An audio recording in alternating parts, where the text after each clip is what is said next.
네, 길거리에 뿌려진 대출 전단지들 있습니다. 이걸 보고 전화하시는 분들 워낙 급하시니까 그렇게 하시겠죠. 그런데 이 리포트 보시면 아마 다시 한번 생각하시게 될 것 같습니다. 전준영 기자 리포트 보시겠습니다. 거리를 걷다 보면 쉽게 눈에 띄는 대출 광고 전단지. 최저이자 보장 등의 문구로 급하게 돈이 필요한 서민들을 유혹하지만 정작 이들 업체로부터 돈을 빌렸다가 예상치 못한 피해를 당한 경우가 적지 않았습니다.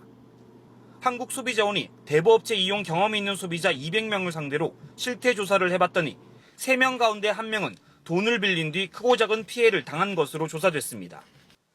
피해 유형으로는 욕설이나 폭행, 협박 등이 가장 많았고 장기매매 강요나 성매매, 성추행, 신체 포기각서 강요 등 심각한 피해 사례도 있었던 것으로 확인됐습니다.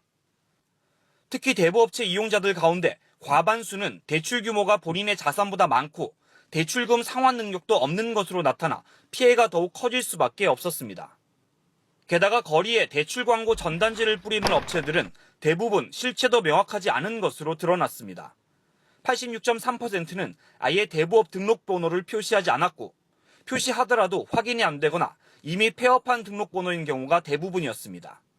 전단지 광고 가운데 97%가 미등록 업체에 의한 불법 광고로 확인된 겁니다.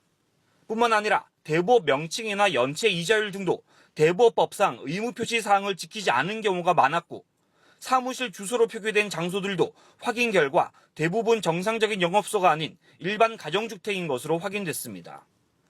특히 이들 업체들은 우체국 같은 정부기관이나 미소금융, 햇살머니 등 정부가 지원하는 서민금융 명칭을 임의로 도용한 뒤 전국에서 가장 싼 대출, 신용불량 대출 등의 문구를 내세워 금전이 필요한 서민들을 현혹해온 것으로 조사됐습니다.